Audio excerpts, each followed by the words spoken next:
বুখারী শরীফের 349 নম্বর হাদিস।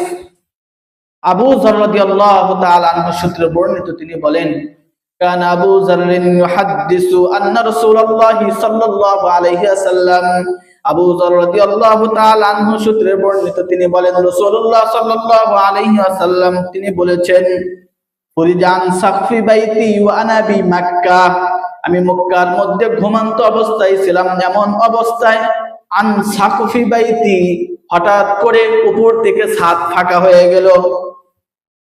ফুরিজান সাকফা বাইতি, ঘুমিয়ে আছি, হঠাৎ করে দেখো উপরে ছাদ ফাঁকা হয়ে গেল। ফানাজালা জিবরিল, অতঃপর জিবরিল দরজা দিয়ে না আসে ওই ছাদ দিয়ে আমার কাছে আসলো। ফুরিজান সাকফি বাইতি ওয়া আনা বি মক্কা, আমি ওই সময় মক্কায় ছিলাম। সুম্মা গাসালা বিমাই যামযাম ফাফারাজা আন সাদরি, সুম্মা গাসালা বিমাই যামযাম, অতঃপর রাসূলুল্লাহ সাল্লাল্লাহু আলাইহি ওয়াসাল্লাম তিনি বলেন, আমার সিনাকে চাক করা হলো। আরবিতে বলা হয় শাক্ক সদর, আর উর্দু এবং ফার্সিতে বলা হয় সিনা চাক, আর ইংলিশে বলা হয় ওপেন হার্ট সার্জারি। যেখান থেকে আজ পৃথিবীর সমস্ত ডাক্তাররা কি করে, ওপেন হার্ট সার্জারি করে, এখান থেকে। তো রাসূলুল্লাহ সাল্লাল্লাহু আলাইহি ওয়াসাল্লাম তিনি বলেন, জিবরিল আমিন দরজা দিয়ে না এসে ছাদ দিয়ে আসমানের দিকে ছাদ ফাঁকা হয়ে গেল, ওখান দিয়ে আসলো।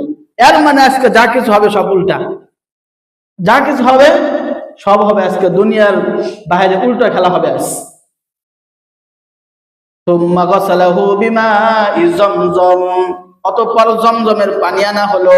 সুম্মা জাআ বিতাসতিম মিন যাহাবিন মুমতালিন হিকমাতাও ওয়া ঈমানা, এরপরে স্বর্ণের পাত্র আনা হলো, যেই স্বর্ণের পাত্র ভরপুর ঈমান এবং হিকমত।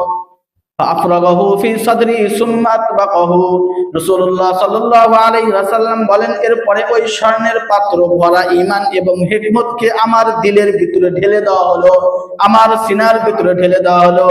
ফাআফরাগাহু ফি সাদরি সুম্মা আতবাকাহু, এরপরে আমার সিনাটাকে আবার আগের মতো ফিরিয়ে দেওয়া হলো।